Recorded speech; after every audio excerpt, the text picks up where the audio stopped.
Hi, a very good day to my friends in Indonesia. First of all, I'd like to send greetings from Singapore. My name is Sunny here.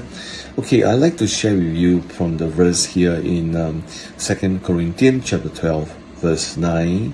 And I'm going to read verse 9 and verse 10 and verse 9 and verse 10. It says here, "For my grace is sufficient for you, for my strength," or in other words, my power is made perfect in weaknesses.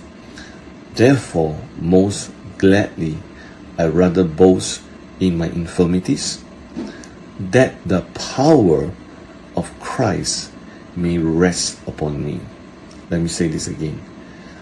He says that, "Therefore, most gladly, I will rather boast in my infirmities," means in my weakness, "that the power of Christ may rest upon me. Therefore, I take pleasure in persecution, in distresses, for Christ's sake. For when I'm weak, then I'm strong." You know, this is such a powerful and revelatory word that God has spoke to me many, many times again and again.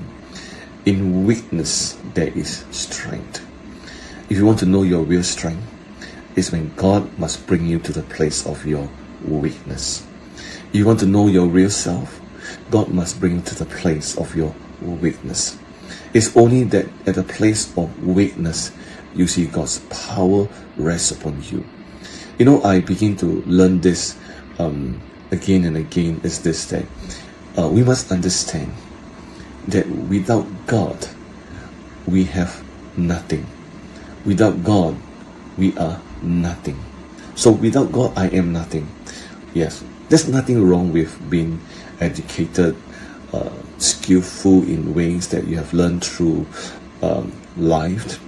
But on the other hand, if you want to see God work in you and through you, you must come to the place of total emptying yourself, completely emptying yourself, knowing that it's only with God and in God that you will see that God will do great things.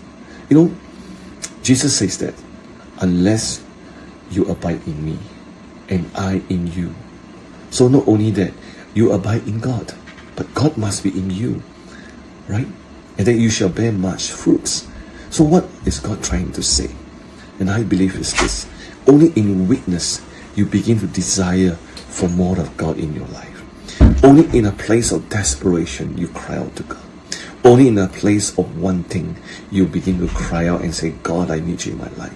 Every day of your life you must see the importance of being clothed with God in you. Without God, I am nothing.